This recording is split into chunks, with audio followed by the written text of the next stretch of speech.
Let's get some more deeper analysis and bring in retired Brigadier General of the U.S. Air Force, Blaine Holt, former U.S. Deputy Military Representative also to NATO, and a Newsmax contributor. Blaine, good to see you.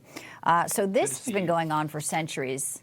Yeah, President Trump and this administration is basically saying it will end. More to come. That's something that I pulled out of some of the messaging, but also the fact that the Nigerian government is cooperating. Are we going to see more strikes in the coming days, weeks, months? Oh, I think we will. But globally, this is about a cost imposition on terrorists that are getting active again. We can go back to ISIS hitting and assassinating our service members in Syria. And in Syria, you see the slaughter of Christians as well. Well, President Trump says, no, I'm going to create problems for any terrorist that thinks they're going to do this. And so we're not talking about ground forces, massive invasions in another Iraq and Afghanistan. We're talking about precision strikes, hitting them wherever they are and making them think twice about doing it again.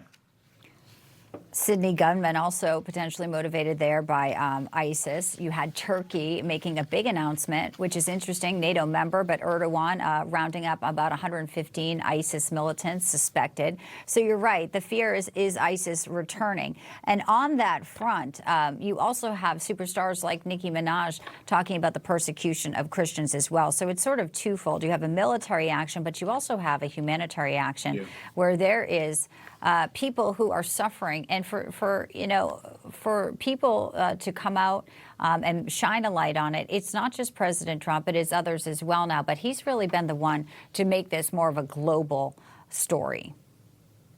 He's taking action, and that's what we've needed, because if it's just going to be rhetoric, then these people, they don't have any moral code or compass whatsoever.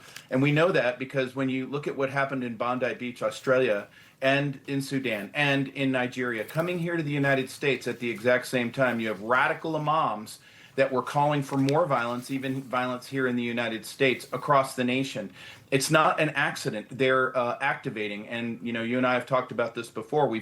4 years of open borders doesn't make us a safer nation. We've got these terror cells right here in the United States.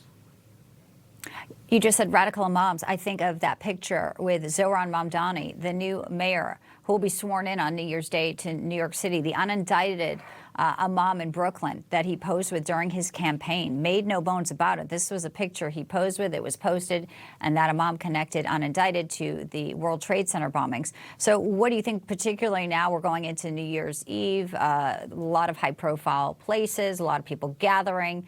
There's always a concern when it comes to those crowds, but when you think about really a potential for an ISIS resurgence, it's just another thing on many people's minds.